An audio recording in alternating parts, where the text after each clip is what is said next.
Hi, my name is Danielle Peach. My article critique is over creation in John Milton's Paradise Lost and Joost van de Vondel's Adam in Ballingschap, which is translated as Adam in Exile by Esther van Raamsdonk. First of all, I highly recommend reading this article if you have time. I really enjoyed it, and as someone who's read Paradise Lost multiple times, I've studied it in a couple different classes. This article provided me with a new way to view and think about the work.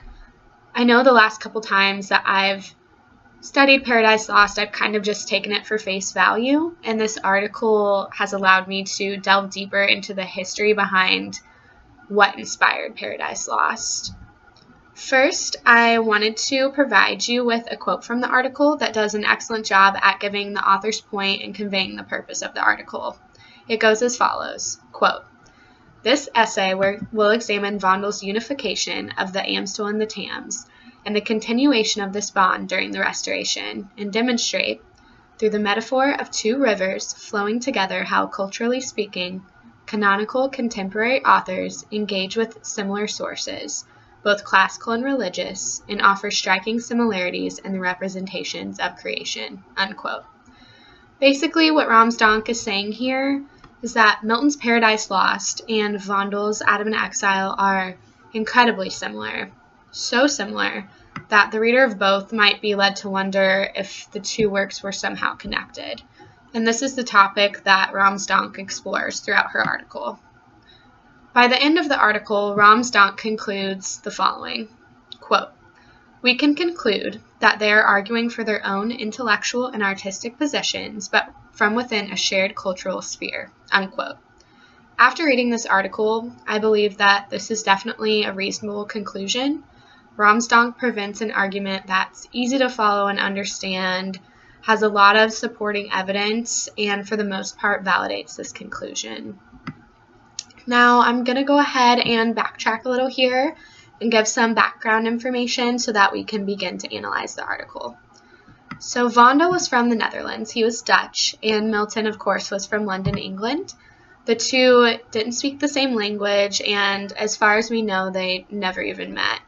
In fact, the chances are actually pretty slim that Vondel and Milton ever somehow discussed the similar themes that are present in both of their works. Some similar aspects between Adam in Exile and Paradise Lost include a focus on Lucifer, the anticlimactic scene where Adam and Eve are banished from paradise and they leave the Garden of Eden, and an emphasis on the battle in heaven. In her article, Raamsdonk points out that Milton did not travel through the Netherlands where Vondel lived, and that it's unlikely that he engaged with or met many Dutch writers in general. This makes it even more plausible that Vondel and Milton had no personal or work-related connection. However, she does state that there were a large amount of Dutch speakers that lived near Milton in England, which could make it possible that Milton had some connection with Dutch literary works. However, that doesn't necessarily mean he had any connection with any of Vondel's works. Towards the beginning of the article, there's a quote that really stuck with me that I wanted to share with you before we dive into the bulk of this article. It goes as follows, quote, "The purpose here is to discuss some similarities between Vondel and Milton, not in terms of narrow intertextuality or direct engagement, but instead through the notion of a combined Anglo-Dutch literary milieu, a shared literary air that both writers breathed." I really enjoyed the reference to a shared literary air. I think, especially for our generation, it might be kind of difficult to understand or imagine a world in which information is not so readily available. I think at times information is even kind of thrown in our face. I think this notion of a simple literary air is not as attainable today because people can so easily connect to others across the world.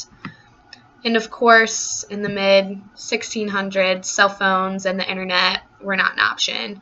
And even translation of literary works such as Milton's and Vondel's could be difficult to obtain. So as we go forward, this is something that's really important to keep in mind.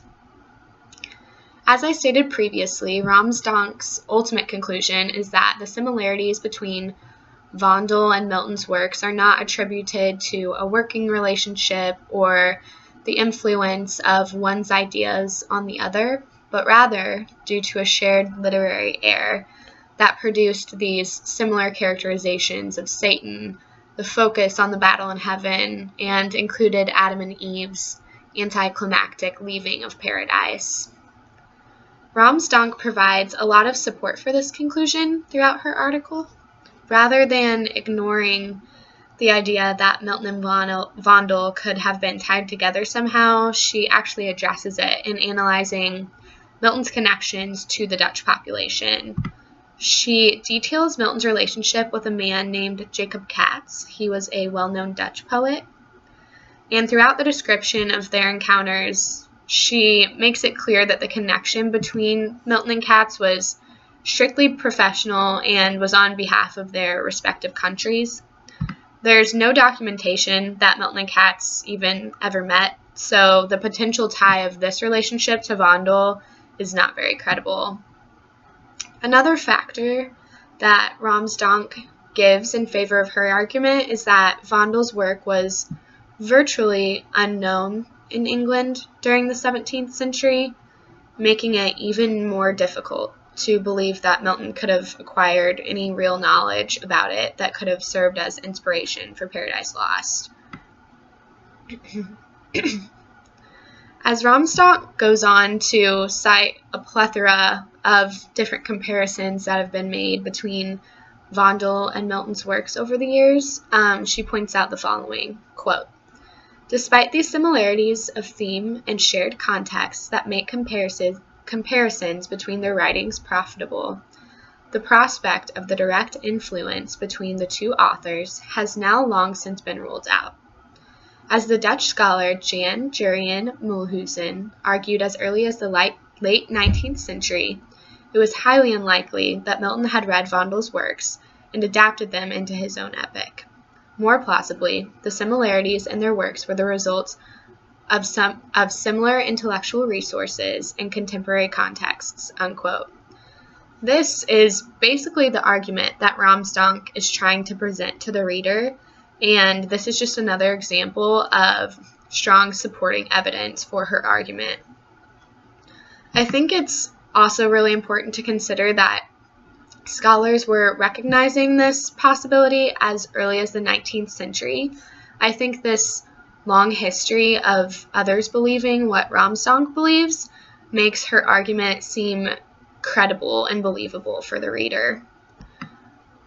Raamsdonk goes on to explore how, if there was no connection between the two, how did Vondel and Milton somehow end up producing these works with such similar aspects and themes?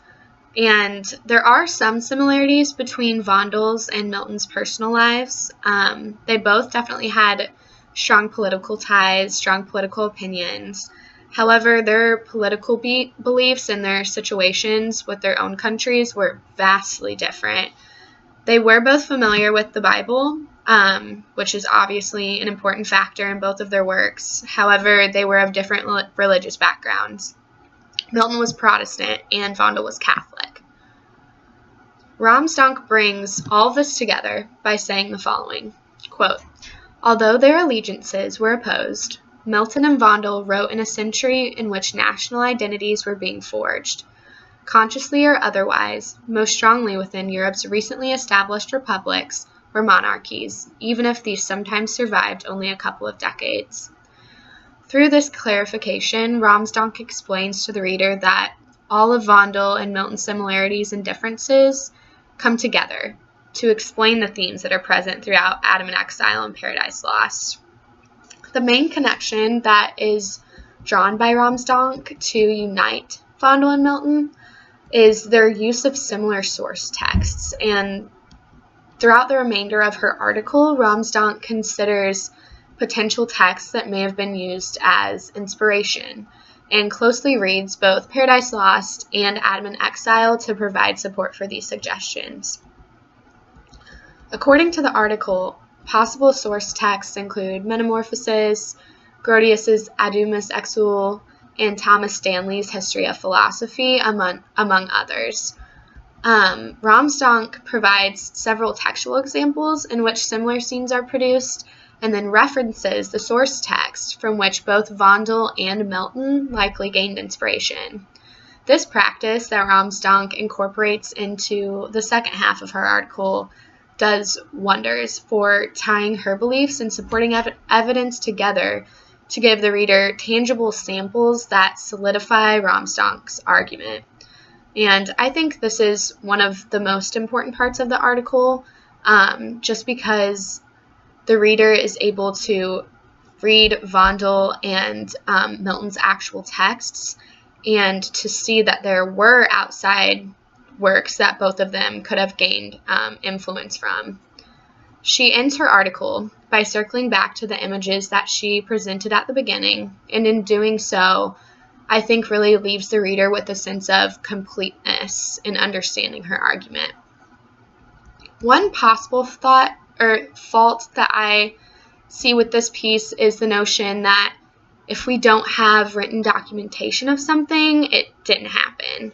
While of course we weren't present during Milton and Vondel's time, and written word is all we have to go off of this point, I think an argument could be made in contrast to that of Raamsdonk on this basis. Also, the very presence of such a large population of Dutch speakers living in the same town as Milton is itself enough to argue against what Raamsdonk believes. Had Milton had any interaction with these individuals, which it's quite possible that he did, he could have been exposed to any number of Vondel's works, which, if that had happened, would completely alter the beliefs that Raamsdonk holds. I do believe that Raamsdonk has provided a great deal of support for her argument, and it definitely seems that several others in the literary field have held and continue to hold the same thoughts that she does on the topic of Vondel and Milton. The fact that she is one of many who maintains the belief that Vondel and Milton's works did not influence one another gives Raamsdonk's article even more merit. Raamsdonk was also quite clear when explaining her position. She reiterated her thoughts on the causes for the similarities between Vondel and Milton's works throughout the text, and she did a good job of addressing potential opposing views. I do wonder, though, if there are any other major oppositions to her argument that were not addressed. It would be interesting to do some extra research and see if there are any outlying factors or thoughts that could maybe change the narrative that she just didn't include. Like I said before, I really enjoyed the imagery that Raamsdonk started this piece with and that she continued to refer back to throughout the article. This idea of a literary air that both Vondel and Milton breathed does an incredible job of painting a picture for the modern reader that helps explain the similarities between Vondel and Raamsdonk's works. Throughout the article, Raamsdonk mentions another play of Vondel's, it's entitled Lucifer, that has been compared to Paradise Lost numerous times over the years. I really like that she chose to focus her attention rather on Adam in Exile because I think she was really able to add to the conversation, add to the discussion on this topic by straying away from the typical work that is usually referred to. Overall, I think that Raamsdonk provided a great deal of support for her conclusion, ranging across a variety of time periods and areas. Sometimes her explanations for specific supporting details are kind of drawn out. However, I liked the specificity. I think it added something to the credibility of her argument. Prior to reading this article, I was completely unaware of any of Vondel's works or their similarities to Paradise Lost. And after reading this, I definitely feel enlightened. I feel that being exposed to this article has definitely opened my eyes a lot, and I would definitely say that I agree with Raamsdonk's conclusion after reading this. In writing Creation in John Milton's Paradise Lost and Joost van de Vondel's Adam in Ballingschap, Esther Raamsdonk tackles an important subject. She dissects a piece of history behind canonical literature that helps explain the inspiration behind one of literature's greatest accomplishments. Raamsdonk article does what it's supposed to. I would definitely recommend this text as a source for anyone who is studying possible inspirations of Paradise Lost or anything in relation to that. And again, if you haven't read it before, I recommend this article. Thank you.